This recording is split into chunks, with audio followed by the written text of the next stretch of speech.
For more on this, I'm joined by Economist Laurie Laird. Thank you for joining us. Catalina. Laurie, U.S. President Donald Trump says a landmark trade deal has been reached with India after Prime Minister Modi agreed to stop buying Russian oil. So details here are still scarce. What do we know so far? Look, Catalina, calling this a deal seems a little bit of a stretch. All that we have both leaders saying on their social media accounts that they've come to some kind of an agreement. But as you say, details are scarce. We don't know when these things are going to take effect. What Donald Trump has said is that tariffs on Indian imports into the U.S. will come down from 50% to 18%. That will be, if that is borne out, and we don't know when this is going to happen, that would be incredibly helpful for some sections of the Indian economy, textiles, seafood exporters. But in general, even under this short-lived high tariff regime, India's economy has been doing pretty well, grew by a year-on-year pace of 8.2% in the third quarter. So these heavy tariffs that have been in place haven't been overtly challenging for India, although some industries have suffered. But let's wait and see what the detail looks like. I mean, the thing that stood out for me in Donald Trump's social media post is that India has agreed to buy $500 billion worth of U.S. stuff. That's a lot of money. India is currently buying less than 50 billion, or bought less than 50 billion in 2024. So that would be an increase in U.S. purchases of more than 1,000%. That 500 billion would represent 85% of India's recently announced budget. So that number seems a little bit fanciful to me. So when you look at that, you think, my gosh, how much credence can we put on what Donald Trump has said? Certainly, Narendra Modi on his social media post did not use the word deal when describing his discussions with Donald Trump yesterday. So we're going to have to wait for a little more detail. We'll call it an agreement for now. So how has Russia reacted to the news? Do you think Donald Trump can successfully eliminate Russian crude from the international system?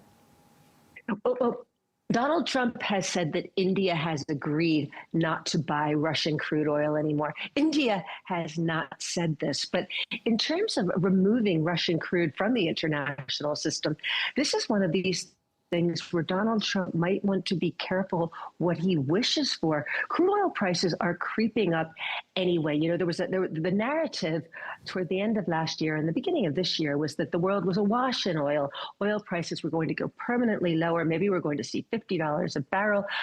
That doesn't seem to be holding true. And a lot of those forecasts were made when economists were looking at a global slowdown, even a recession, because of this trade war. It hasn't happened. The U.S. economy is doing pretty well. China's not falling off a cliff right now. The Indian economy, as I said earlier, doing quite well. So that lower for longer oil price doesn't make sense to me. So if we were to take Russian oil out of the picture altogether, that creates less oil around and raise the price. Now, what is one of the things that Donald Trump really wants? Low motoring costs, low petrol prices for U.S. motorists. This is a metric that he uses to evaluate his presidency. So while he talks about taking this Russian oil off the market, taking that supply out is certainly not going to benefit Donald Trump's constituents. And Trump also said that India may take some Venezuelan oil. Is this even realistic? No, that's another bit of this post that doesn't make any sense to me whatsoever. What India has been doing since Russian oil has been, since some countries have stopped buying Russian oil, India has been importing quite cheap Russian oil, although that differential between the international price and the Russian price got quite low toward the end of last year. But India was importing this stuff, refining it, and then selling it on the global market. Now, we talk about oil as if it's one blend, but in fact, oil has very different consistencies depending on which part of the world it comes out of the ground from. Venezuelan oil is known for being very heavy. It's called heavy sour crude, and you can't refine it anywhere. And you can't take, say, Russian oil or Middle Eastern oil and put it in a refinery that's designed for Venezuelan oil and vice versa. So this Venezuelan oil that Donald Trump is talking about won't fit neatly into the Indian refinery system. There would have to be very large adaptations. So that doesn't make a whole lot of sense to me either. And Laurie, could this deal actually signal the U.S. returning to the global negotiation table after its previous tariffs wars? We're seeing countries including the EU, UK, Canada turning to China and India now. So was the U.S. feeling a bit left out? This is a great question, and it really is difficult not to link this deal agreement conversation between the two leaders with this mega deal that India signed with the EU last week. And that really was an extremely big trade deal with removing tariffs or reducing tariffs on 90% of the commodities that are going back and forth between the EU and India, with the exception of agricultural, which is just too politically sensitive for both of those trading regions to consider. But I think, I mentioned earlier that the world thought, or economists thought, that we would see a global recession because of these tariffs, this increased cost of trade imposed by the US.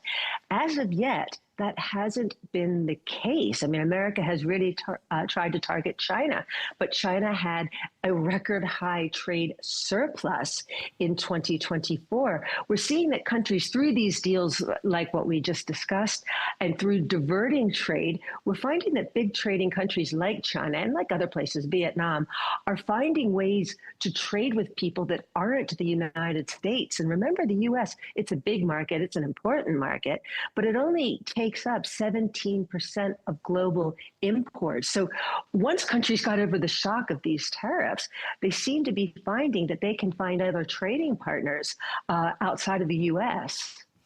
Laurie Laird, thank you for your economic analysis as always.